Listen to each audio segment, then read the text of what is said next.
Hi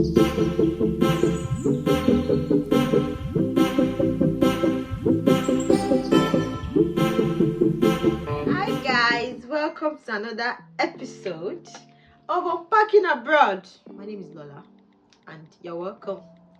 And today I have a very important guest. We actually have a group in Essex and it's called Nigerian Essex Nigeria, yeah? Access Nigeria Infomax. Yes, so and I joined the group I think about 2 months ago, and you know this man has been like the anchor of the group. He carry all of us matter on his head like this. Really, it's really amazing to see somebody that will go like back and forth on somebody else's matter, and you know he's not even asking us to pay or something. It's really amazing. So I invited him and he honored my invitation, which is great. So welcome, Engineer K. Yeah, thank you, Lola. It's really an awesome privilege to be live on your show. Thank you. And I count it a real honor to be here with you. Thank you very much. So, how are you? Well, I'm fine. It's another interesting day. It's winter already, so it's cold, yeah. It's pretty cold out there.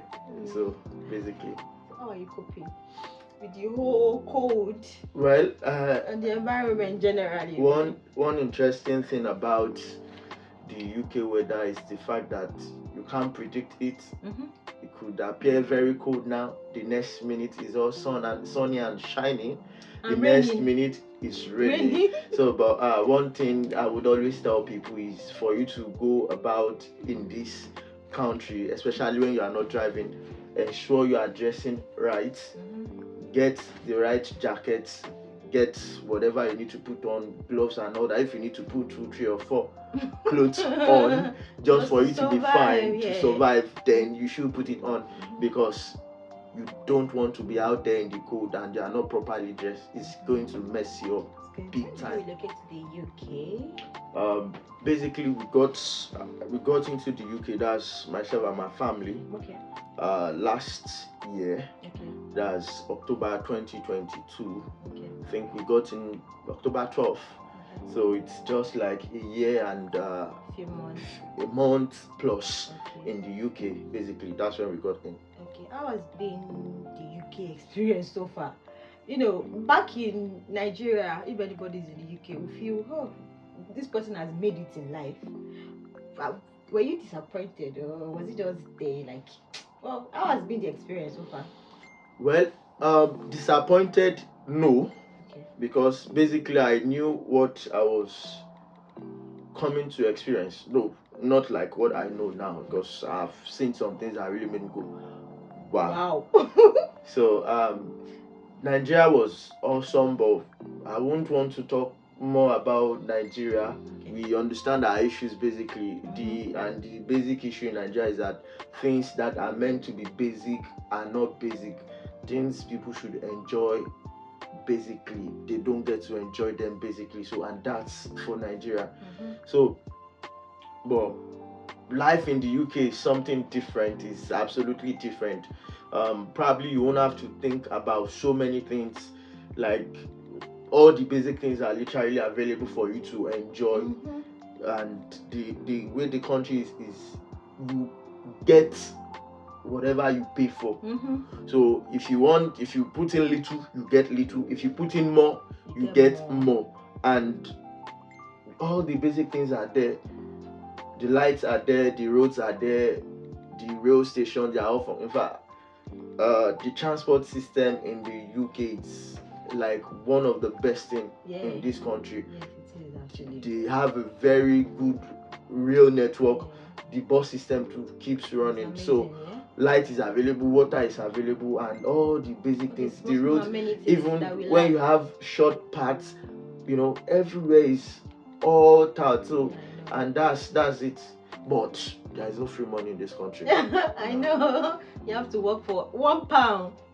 Every single money you want to enjoy in this country, you need to work for it. Nobody is going to like send me your, what do we say in Nigeria, like give me your answer. Nobody's going to say, give me your answer. 2K. There is no urgent 2K. Nobody, there is no, do you have any 50 pounds you are not using? Well, so basically, you work for every Everything. money, and time is important. Yeah. Nobody is going to give you their time. Nobody. It's one thing I've learned in this country. Like, Nobody. time is pretty important. Each hour counts. Every single hour counts, because every person you want to enjoy with or hang out with, guys, I get shift too. And nobody is going to pick shift over anything. Anything, basically. So it's been good, really. Yeah, it's been good, but it's quite tough, because unlike in Nigeria, where I have like huge support system, got extended families, I've got nans and all that. I have people in the neighborhood that could, like, I could just put a call to go and do this for me. Nobody does anything for anyone here. You do every single thing yourself. Are you married? Yes, married. No. How is married life? Well, married has been awesome. It's been sweet. There is nothing as good as having a partner that you guys sing together, and your goal is the same, your focus is the same, you are pursuing the same thing, basically. So it's fun, and we've got 2 amazing kids too. Oh, yeah. That's good. So I am compared to back in Nigeria, and how has been the experience? Like marriage-wise, obviously. How has been the experience? Okay. Well, the experience, basically, the only thing I can say, which I said earlier on, is the fact that you've really got no support system here. Nobody is really going to babysit for you. No one is coming to look after your kids for you. And you have to figure it out, and childcare is huge. So, like in Nigeria, we have grandmas and all that, you know. I could be out, my wife could be out, and we know the kids are fine. But like, we go into the UK, we had to do a lot of jiggling and reshuffling, and to ensure that someone is always with the kids when they are not in school. So I can't, for instance, I'm citing myself as a case study. I've got young kids, like 4 or 5. So I can't work and my wife is working at the same time. It's either she's working, I'm back home, or I'm working, she's back home. And the system here, I won't deceive you, someone has to stay back. You have to stay back, and we really don't have role selections here. If you are working, you are working. They are bringing money to the family. If you are home, you do all the things. You do the cooking, you do the dishes. So there's no, I'm waiting for my wife before I eat. It's you when you see someone coming back like half 10, like, will the kids wait till half 10 to eat, or will you wait till half 10? You have to figure it out. So you practically have to figure things out. Like, you really need to balance it. It's a blessing having a family and having your wife with you, because the singles too, they've got their own love struggles. Like, it can even be more devastating. But for family, basically, as long as husband and wife could look at planning their time, arranging their shifts alternatively, and because at the end of it all, the basis, like the fundamental thing, is still the family, and you have to give it the time. So now there is no free time. If you are not working, you are sorting out with your family. So unlike in Nigeria, where we have time for one bed, muyas and all that, you want to go see somebody, you really don't have much. You don't have the luxury of time. That luxury is not there for you. So basically, your time is highly restricted. Your activities are also regimented. But I've heard a lot of cases of people. I'm not talking about. I've heard a lot of cases of people that came into the UK less than a year. The marriage is broken. Less than 6 months, they're already having issues. What do you think is the problem, really? Okay, basically, this is. I'm sure you've heard of those kind of things. I've had even 2-3 months. I've had several issues. I've had to speak with many families. I've had to talk to some husbands. I've like people like, hey, you don't understand I'm going through. If you probably have to speak to my husband, like still some few days ago, I was still trying to sort out a family issue for some people, which this is what happens like every other week. I've really always had to have one issue or the other to attend to help people resolve and all that. So if you say if marriage breaking and all that, yeah, it's not because it's UK that is breaking the marriage. You understand? The Bible is clear. If the foundation is faulty already, what can the righteous do? Yeah. So most of these marriages, if you see a glassware that breaks in a day or at some point, there is always a crack somewhere. So along the line, it is not the day you see it broken that it happened. It's been all along. It's just some other influences that makes it come out boom, and they were like, oh, it's UK. It's not the UK. A lot of people are trapped in marriages and they are looking for a way out. And as soon as they get to it, feel like, oh, really? I can have this liberty. Oh, I can have this freedom. You know that this country favors a lot of women, actually. So, and when you are in that kind of society, so things happen and there is nothing anybody can do about it. If your family has been with the fact that back home you guys are always doing things together, all those issues are not there already. The likelihood is not there, because here in this country, couples need each other more.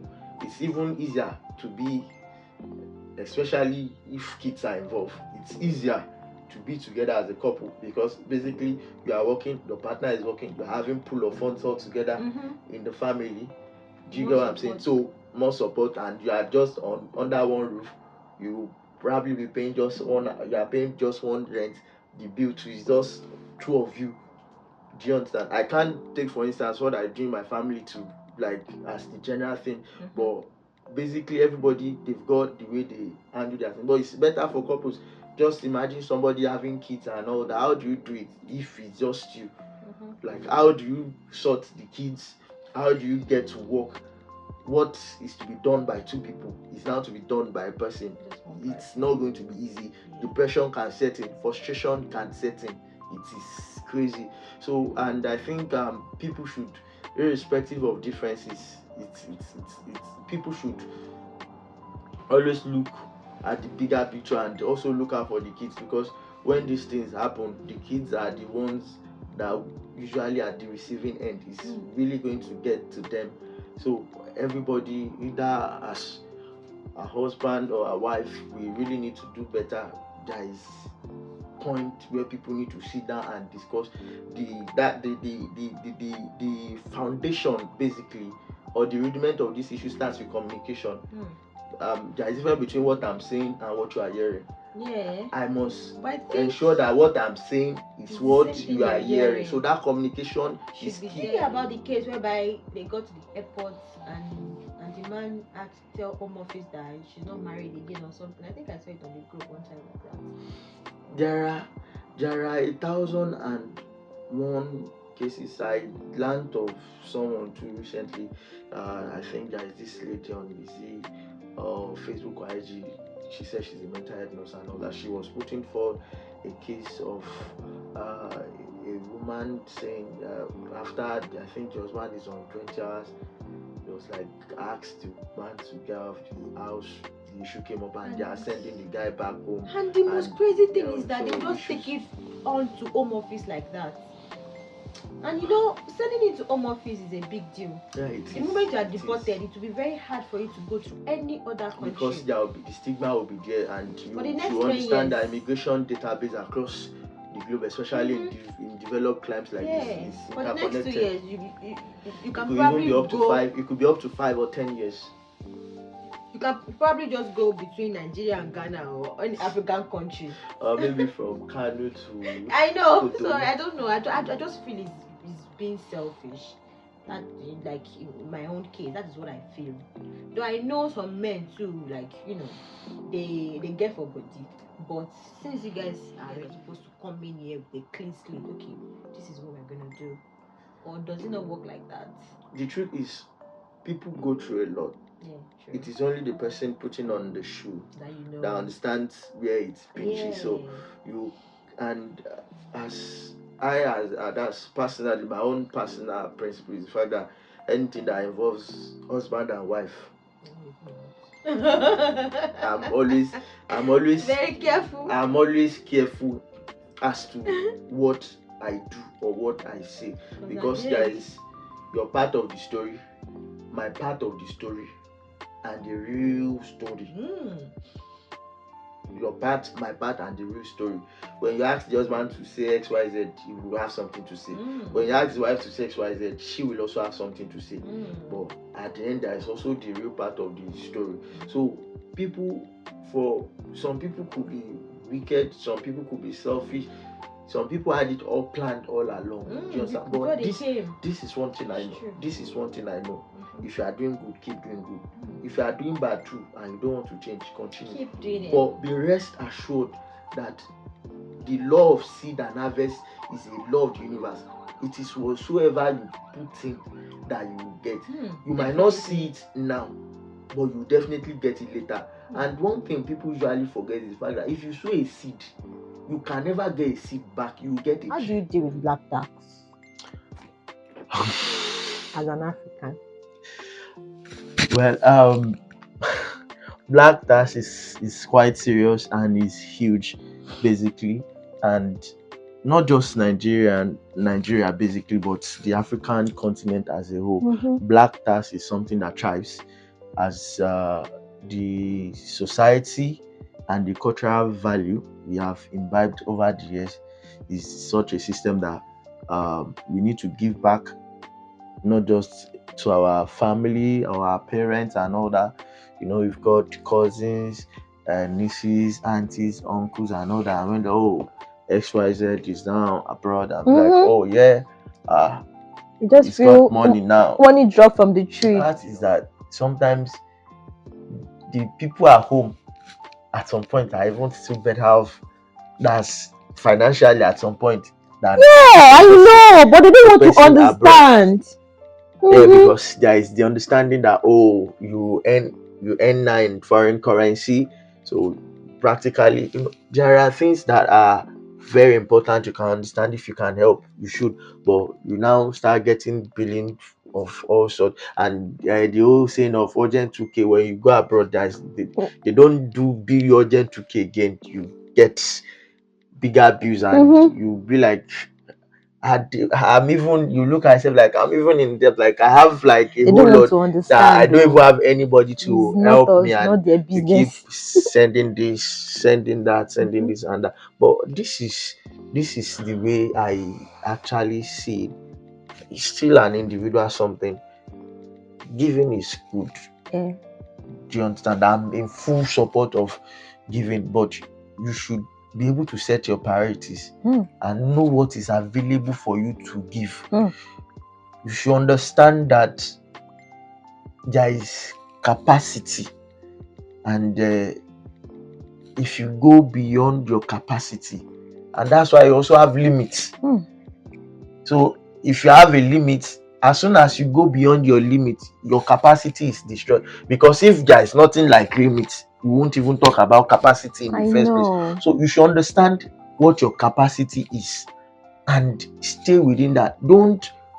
Why people complain or some people get tired is fact that some people give to make a statement, some people give to show off, some people give for different reasons. So you should know why you want to give. When you give for some of these reasons, that's why some people will be like, hey, after all I did for you. Like, for instance, now in my own end, at times when you say borrow me XYZ, I'm not someone that is given to borrowing. If you want Y amount of money, I may give you just Y minus 2. Rather than borrowing you that amount of money, I'll decide to, like, okay, this is what I can give to you. And if possibly you're asking something I don't have, I'll tell you I don't have it. Or possibly you say something like, oh, I'm sorry, I can't help you. But if it's something I can do, why not? The system here really don't care. Parents will tell kids, hey, young lady, you're 16. Do you want to go work in the McDonald's? Start working. Or would you want to go to Lidl's and start something for yourself? You're a grown-up man. Come on, go get working. So that's the system here. But that's how they are built, That's the orientation. But our orientation is quite different. But I want to encourage people, like, if you can give, do within your limit what you can do. And those that are receiving, also understand the fact that there is only a working system here. It's not that they've got more money But the moment you start giving, they will not even want to understand that you don't have. Well, You think you're like people used to say, people in UK, they are very stingy. Like, it's a statement that people make every time. they will say people in the UK are stingy, not because they are stingy. It's because some of them don't even have the money. They don't have the money. Don't be carried away with all those stuff you think, all those pictures. People are always carried away with pictures. When they see picture, you can take picture anywhere. Everywhere is beautiful now. So I can decide to just do a little makeup and go outside, and I'm in debt. But anyway, I just want to make myself happy, and I will snap a beautiful picture. And the next thing is billing. Do you know that people in this country, some people even go to shops, get stuff just to come and snap picture, and they return it. You can return, the return policy in this just country. Just make sure you keep your receipts. I know the return policy is good. Yeah, just make sure you keep your receipts. Within 10 days or so. I can buy it now, take beautiful pictures, and return it the next day. And nobody will know. In Nigeria now, like, since you got to the UK now, so I will ask you now, how much has anybody given you, like, in pounds? Like, come and take. I was complaining yesterday to my sister that, this country, people are very, very, I don't know, should I say reserved with their money? They don't just give you anything. It's not because they are stingy. It's just the value is different. Yeah. The people here don't believe in, like, give you money. For what? The question is, why am I giving you money? What did you do for me? I can't even pay for your drink. Like, black tax will always be there. But beyond black tax, you should learn to plan for your life and your family. Because as soon as there is no oil again on your palm, you aren't gonna get any handshake. Nobody's coming. You're on your own. You are just on your own. Basically, nobody's coming to say. So you should understand these things. Whatever you can give, fine. If you don't have it, you don't have it. Well, God, it's really... When you see people running after you, it's not because they want to run after you or they like your face. It's because they know they have got something to get off you. And as soon as you don't have anything to give it again, everybody... And that's it. It's really something that somebody needs to think about, because I know a lot of people that will say they're feeling guilty that they can't give back. We don't owe anybody. Fine. That is our mentality. That is how we were practically brought up. Exactly. So don't kill yourself because of it. Just, find something doing. If you can give, fine. If you can't give, don't kill yourself. Yes, please. Cheating is very, very, like, it's something that people do now abroad. I feel it is mostly Nigerian thing or back in Africa, but cheating here is like top notch. Well, this is what I will say about cheating. Cheating does not respect location, and it's not particular to a race, a color, or a gender. Cheating is a universal thing. It's everywhere. If people say they are cheating abroad, don't do cheating. I just feel whatever you make, it should be for you and your family. Why do you want to cheat? Why? Because cheating is expensive. You have to spend a lot of money to get the girl or the boy or whatever things. You need to spend money. So why can't you just, make £1,000, spend it within your family, make 2,000, spend it? Why are you going to make £1,000 and you have somebody outside, you need to give her at least £200? Does it really make sense? Is it like... No, absolutely doesn't make sense. I condemn cheating by every standard. It's not healthy. It's not healthy for yourself. It's not healthy for your partner either, and it's draining. It could be draining. Yes. So all these things are there. People, like I said, in a family or in a marriage, communication, understanding should also be there, and there should also be mutual respect. As soon as there is a divide or like a loophole within the family, or I'm talking about between the couple, basically, and those are the things that you usually give rooms for those kind of things. You need to ensure that there is compactness. You and your wife, like, you guys are up together, uptight with each other, and this has been said over and over again: the fear of God. If you've got the fear of God in you, and you be like, oh, what will Jesus do, for instance? Or should this be? So those are things that could basically, take you back. Then around there, basically the whole thing you see in churches, the whole stuff is different here. If you want to go to church, you go to church. You want to go and pray, you go and pray. There are pastors, but not like back home where you have pastors, coming in and all that. I know. You don't have all that here. So, and like I said, cheating is not an abroad thing or a UK thing. It's just a general thing. It's a general thing. It's a universal thing. It happens anywhere. With both genders, not only men race, actually. Doesn't respect color. It doesn't respect gender. It could come from any angle. Now, what are the major challenges you're facing as a foreigner in a new It's the weather here. Oh God, I really don't do well in cold. At some point when I got in, I'm like, And you came in when it was very cold, yeah? Yeah, I came in, it was cold. So I'm like, how can I survive? And it got to some point, I'm like, should I go back like this? Because the weather really dealt with me. The weather really dealt with me. For the food, basically, I really don't like the British food, basically, and no apologies. I say to them all the time. Of course. I'm like, you guys have got no food and stuff like just that. Potato, So mashed potato. most times you really no, they've got some other ones. All their breakfast. They've got the sausages, the sandwiches, big things, the muffins and all that. Yeah, that's true. But they've got sausage casseroles and all that. Related. Yeah. Everything is potato related. Yeah, they can have if they have it fried, they'll tell you chips. If they can tell you they've got jacket potatoes, they have potato pudding, everything is potato also related. So, but their diets, you always have it healthy. It's not always fatty. It's not always vegetables sugary. Always there. They have lots of veggies. So you might not like their diet, but you won't deny the fact that it's healthy. Yeah, absolutely. Where I'm coming from, basically we eat lots of unhealthy stuff, sugary stuff, lots of seasoning our foods and all that, sugar, salt, a whole lot of these things.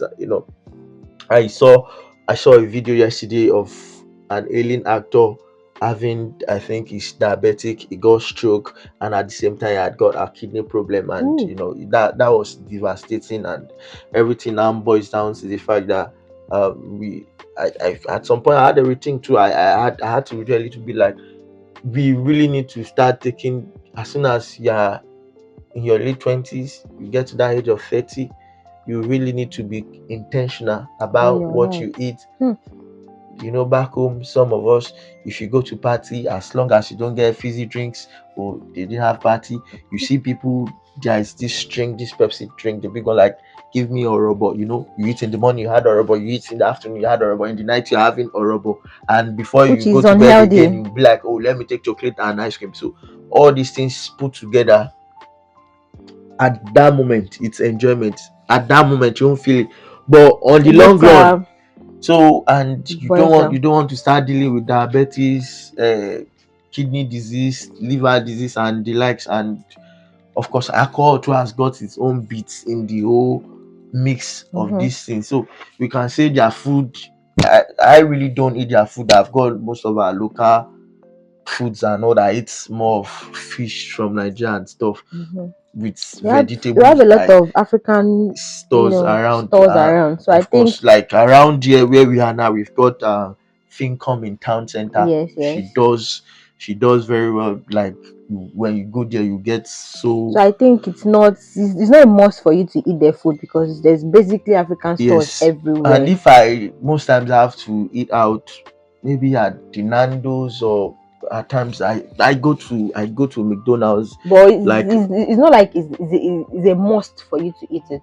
No, you don't. It's not a must. You are craving for it. It's not a must. It's just that when you are now to attend a function or a party, I remember I was working somewhere and my boss was like, hey, called me, like, we are going to have a party on Friday. I'm like, wow, we're going to have lots of it. And at the end of the day, they came with sausages, snacks. I'm like, where's the food?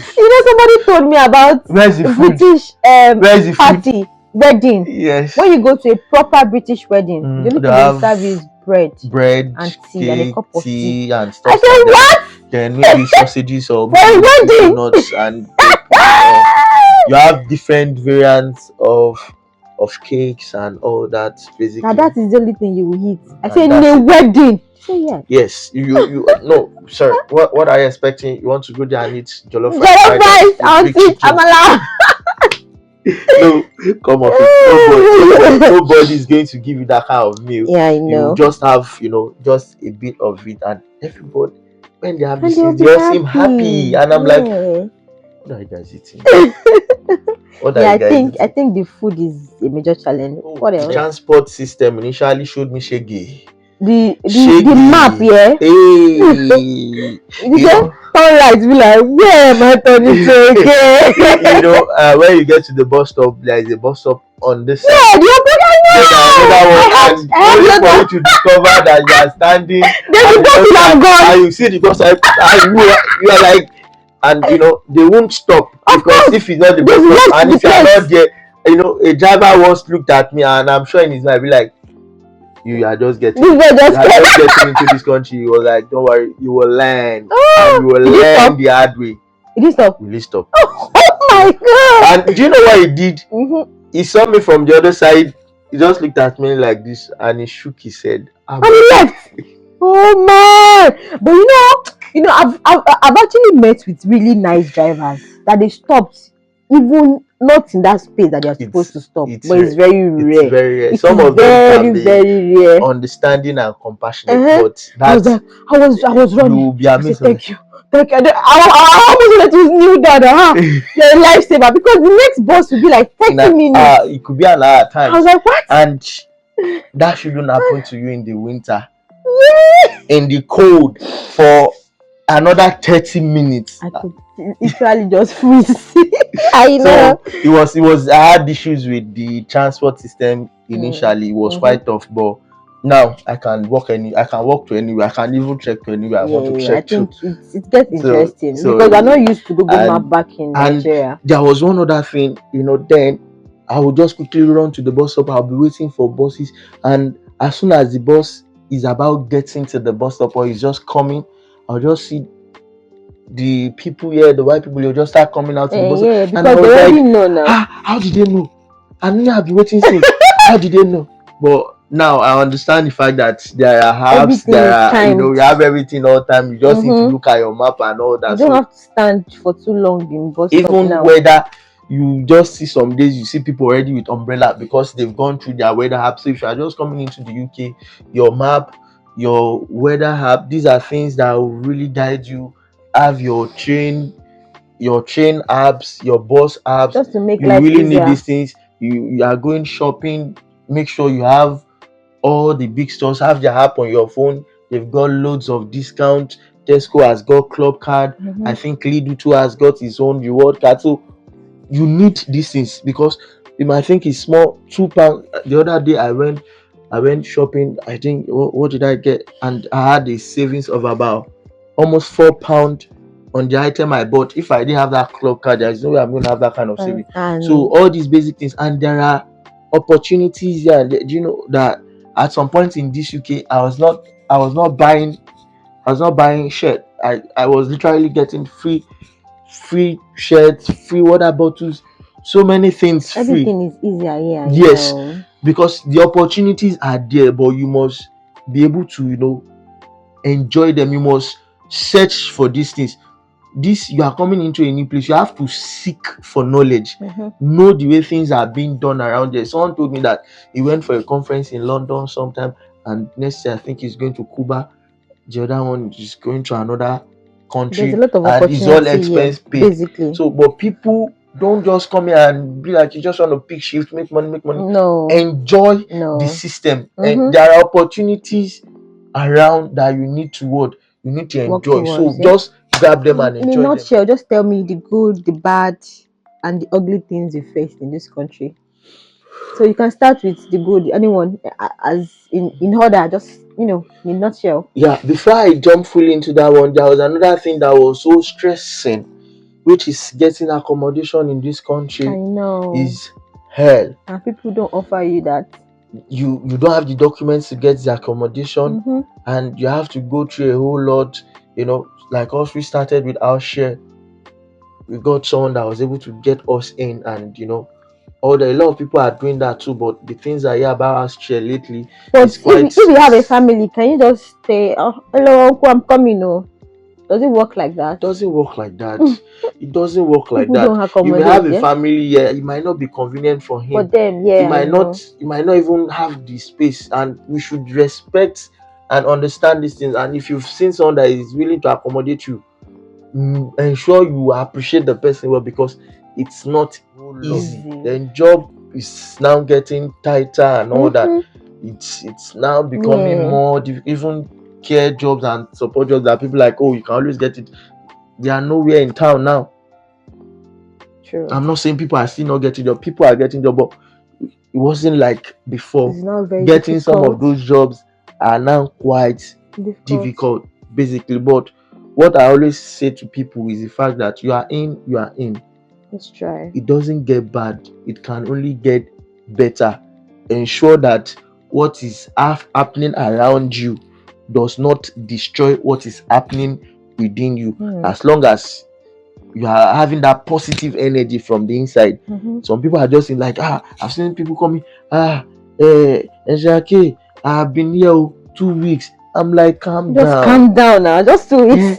Now, I've even seen people like come like this night like this. I don't have where to sleep. I don't have what to eat, and I'm like, you paid millions to come here. Just calm So down. Calm down, and all these things people should plan ahead for these things, because people will just come without no planning, no accommodation planning, no extra money. You just come and they will expect that everything should work out like that. It doesn't work. It doesn't work that. I'm just happy, like in our own community, which is the Excess Niger Infomax. Basically,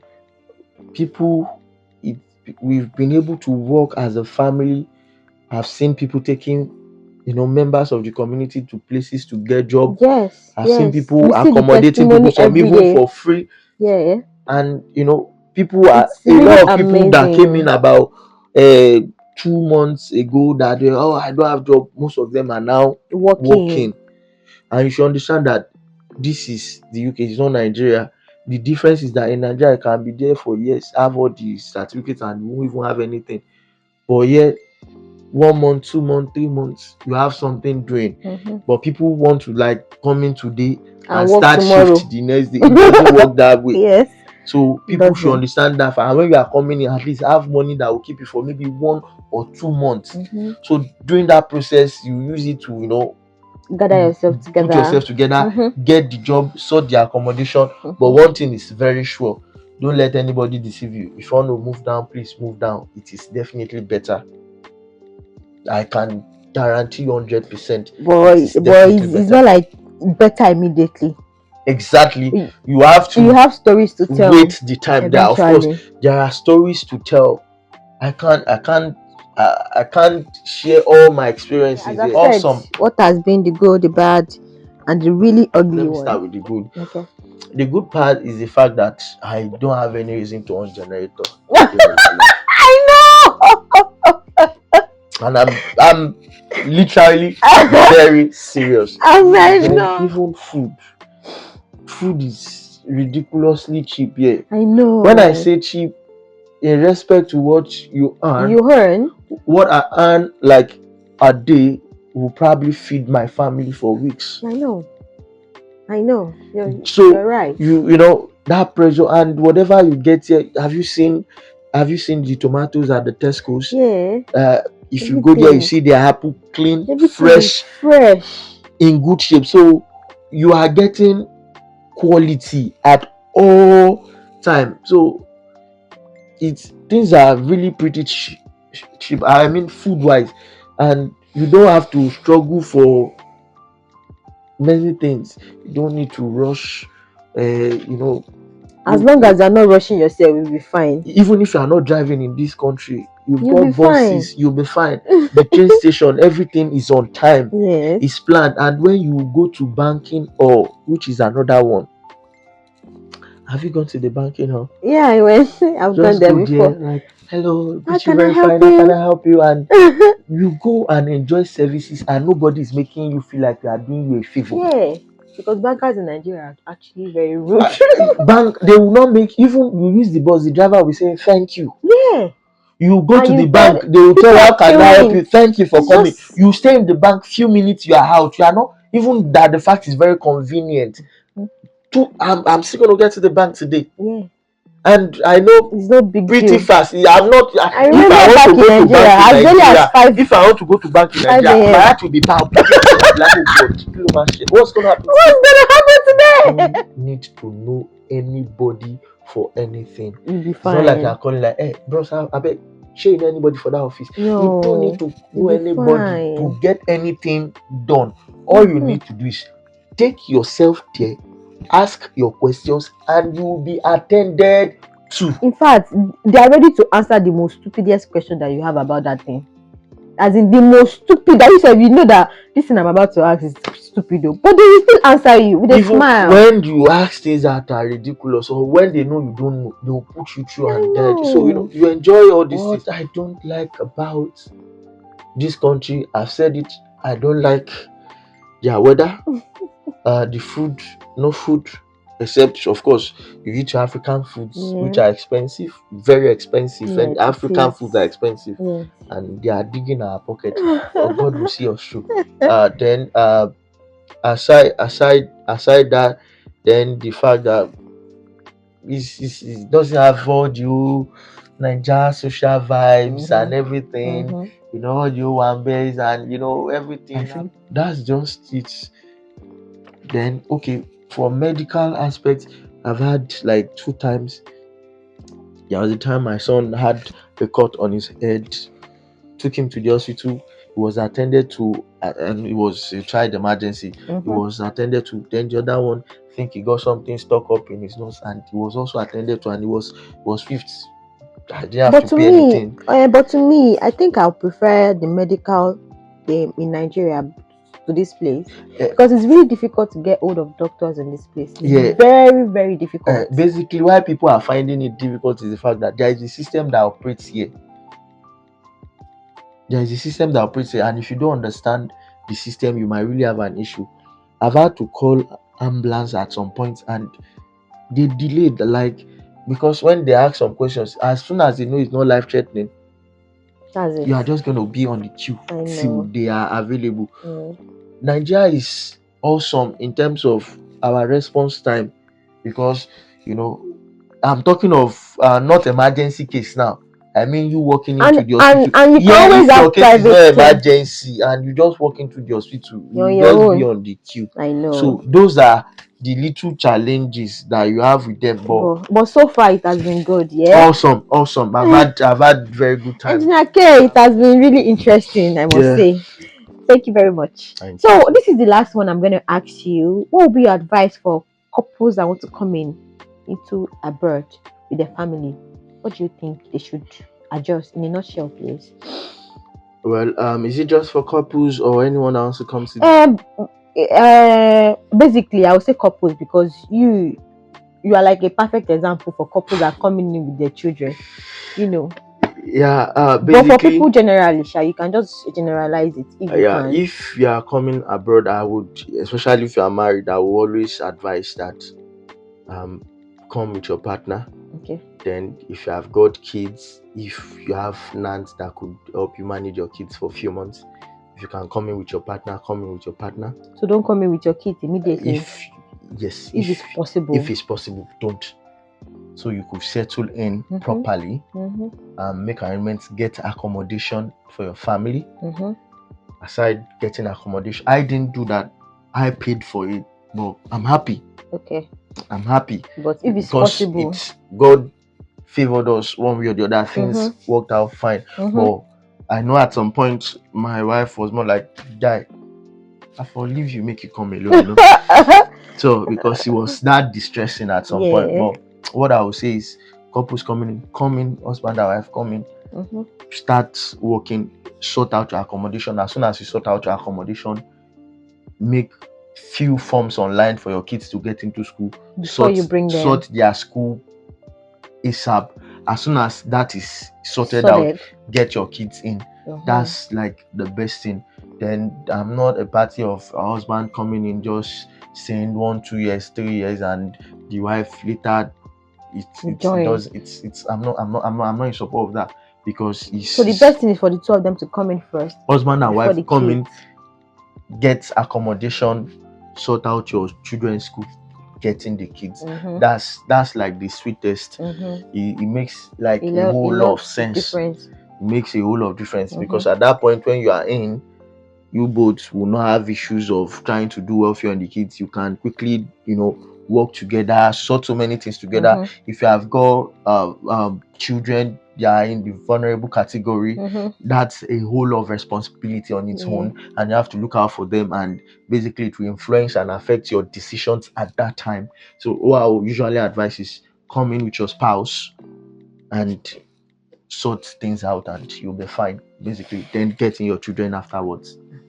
Thank you very much, Engineer K, for honoring my call. Thank you very much. So, do you think if I call you next time, are you gonna turn up for us? Absolutely, yes. The answer is clear. From our discussion, I'm really happy. I'm excited to be on this platform. Thank you. And I'm also happy that I've been able to share some things with Nigerians abroad and back home. And I know this will go far to helping someone who wants to make a decision to make the appropriate decision. It's actually a life-changing decision, and it can make or near you. Yeah. So it's something somebody has to learn about before you leave. Exactly. Because at the end of the day, you just figure out, is it not better for me to just stay back in Nigeria? But if you don't take certain steps like this, you will not even know. It's risky, I must say. Yeah. But at the end of the day, as we've said, it's far better. Like far better. Thank you very much, Engineer. Thank you very much. Thanks for having me. It's been a good time sharing with you. Thank you.